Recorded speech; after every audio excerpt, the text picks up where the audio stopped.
सुंदर वन में हर तरफ हरियाली थी। इसी जंगल में रानो नाम की एक छोटी, मासूम और बेहद दयालु चिड़िया रहती थी। रानो का दिल सोने का था। वो खुद भूखी रह सकती थी, लेकिन किसी दूसरे पक्षी को मुसीबत में नहीं देख सकती थी। रोज की तरह रानो सुबह सुबह उठकर अपने घोंसले से बाहर निकली। सामने ही टुनटुनी चिड़िया परेशान बैठी थी। अरे टुनटुनी बहन, सुबह सुबह इतनी उदास क्यों बैठी हो? क्या बात है? क्या बताओ रानो, मेरे छोटे छोटे बच्चे भूखे हैं। कल रात से तेज हवा चल रही थी, मुझे दाना ढूंढने का मौका ही नहीं मिला। बस इतनी सी बात? तुम यहीं रुको, मैं अभी आई। रानो उड़कर गई और थोड़ी ही देर में अपने पंखों में दबाकर ढेर सारे गेहूं के दाने ले आई। लो बहन, पहले बच्चों को खिलाओ। जब तक रानो जिंदा है, सुंदरवन में कोई बच्चा भूखा नहीं सोएगा।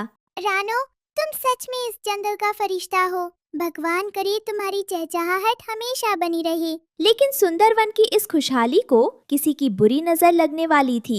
जंगल में एक क्रूर शिकारी ने कदम रखा। उसके कंधे पर एक बड़ा जाल था और हाथ में अनाज की बोरी। उसने एक बड़े बरगद के पेड़ के नीचे बहुत सारा दाना बिखेर दिया और ऊपर से अपना मजबूत जाल बिछाकर झाड़ियों में छिप गया। वाह, कितना हरा भरा जंगल है। आज तो इतने पक्षी पकड़ूंगा कि शहर के बाजार में बेचकर अमीर बन जाऊंगा। तभी मिट्ठू तोता और उसकी पत्नी तोती वहाँ से गुजरे। अरे भगवान, देखो देखो, नीचे कितना सारा ताजा दाना बिखरा पड़ा है। आओ चलकर पेट भर खाते हैं। देखते ही देखते कालू कौवा, कौवी, मिट्ठू तोता, तोती, कबूतर और टुनटुनी चिड़िया जमीन पर दाना चुगने उतर गए। तभी शिकारी ने एक बड़ा सा जाल उन सब के ऊपर गिरा दिया। बचाओ! अरे ये क्या हो गया? हम तो फंस गए। ये तो शिकारी का जाल है। मूर्ख पक्षियों, दाने के लालच में आ गए ना? अब चिल्लाने से कुछ नहीं होगा। तुम सब अब मेरे पिंजरे में जाओगे। तुम पक्षियों ने इन पेड़ों पर बड़े आलीशान घर बना रखे हैं ना? रुको, पहले तुम्हारे इन घरों को ही तबाह करता हूँ, ताकि दोबारा यहाँ कोई आ ना सके। उसने एक एक करके सभी पक्षियों का घोंसला तोड़ दिया। नहीं, दया करो शिकारी, मेरा घर मत तोड़ो, मेरे अंडों को मत छुओ।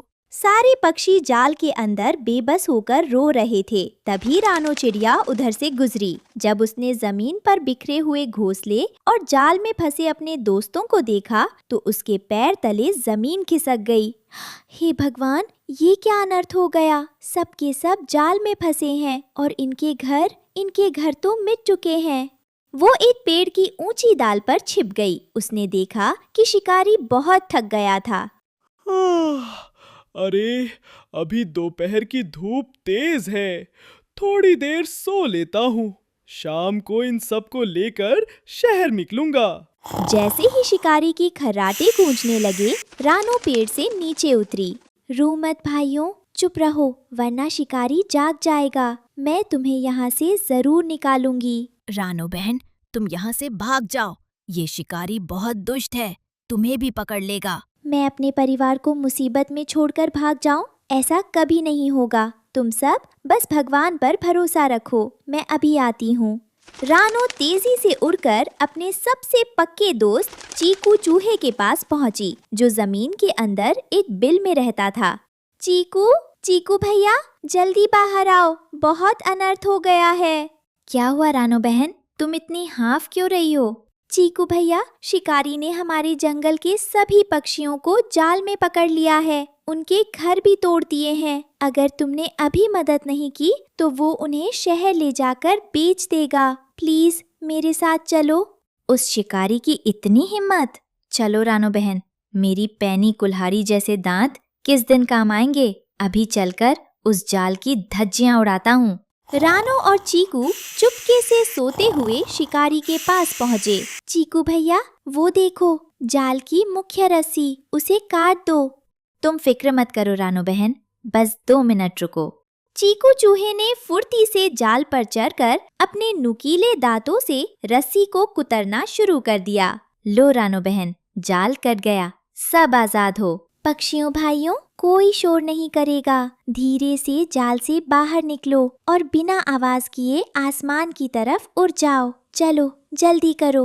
एक एक करके सभी पक्षी जाल से बाहर निकले और एक साथ आसमान में उड़ गए। पंखों की इस आवाज से शिकारी की नींद अचानक खुल गई। अरे अरे, ये क्या आवाज है? मेरा जाल किसने काटा? जब उसने देखा कि पूरा जाल खाली पड़ा है और आसमान में सारे पक्षी उड़ रहे हैं, तो वो गुस्से से लाल पीला हो गया। धोखा! मेरे साथ धोखा हुआ। किसने किया ये? मिल जाए तो उसकी गर्दन मरोड़ दूं। मेरी सारी मेहनत बर्बाद हो गई।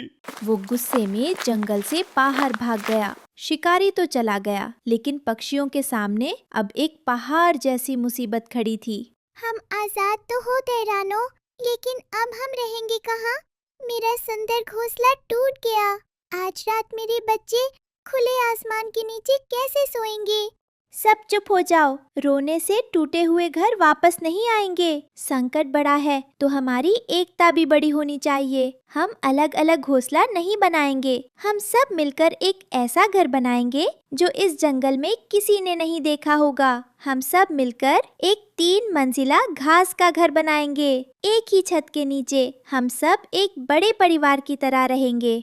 क्या 3 मंजिला घास का घर? रानो, तेरा दिमाग तो ठीक है। हम छोटे पक्षी इतना बड़ा घर कैसे बना सकते हैं?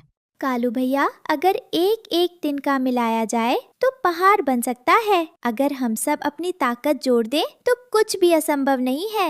हाँ रानो, मैं तुम्हारे साथ हूँ। मैं सबसे मजबूत घास चुनकर लाऊंगी। हम पेड़ों की मजबूत टहनियाँ ढूंढ कर लाएंगे। हम मिट्टी और गीली लकड़ी का इंतजाम करेंगे। सारे पक्षी एक नए जोश के साथ काम पर लग गए। चलो दोस्तों, शुरू हो जाओ। सबसे पहले जमीन से ऊपर पहली मंजिल की बुनियाद रखेंगे। मिट्ठू भैया, वो मोटी लकड़ी यहाँ लगाओ। लो रानो बहन, ये एकदम पक्की लकड़ी है। इस पर चाहे जितनी हवा चले, ये नहीं हिलेगी। कालू कौवा और गोरी कौवी अपनी चोंच में गीली मिट्टी ला कर टहनियों को आपस में जोड़ने लगे। बहुत अच्छे कालू भैया। टुनटुनी बहन, अब तुम और कबूतर भैया मिलकर दूसरी मंजिल की दीवारें बुनना शुरू करो। दोपहर से शाम होने को आई। उनका घास का घर बनकर तैयार हो गया। पहली मंजिल पर तोता तोती और कबूतरों का बसेरा था। दूसरी मंजिल पर कालू कौवा और कौवी का घर था और सबसे ऊपरी तीसरी मंजिल पर नन्ही रानो और टुनटुनी चिड़िया का आशियाना था। विश्वास नहीं होता, ये कितना सुंदर है। रानो, अगर आज तुम ना होती तो हम सब आज किसी पिंजरे में बंद होते या बेघर होकर रो रहे होते।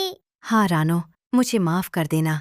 मैंने सुबह तुम्हारी बात पर शक किया था, लेकिन आज तुमने साबित कर दिया कि एकता में ही असली जादुई ताकत होती है। भैया, माफी मत मांगो। ये घर सिर्फ घास का नहीं है। ये हमारे प्यार, हमारी एकता और हमारे भरोसे का घर है। जब तक हम साथ हैं, कोई शिकारी हमारा कुछ नहीं बिगाड़ सकता।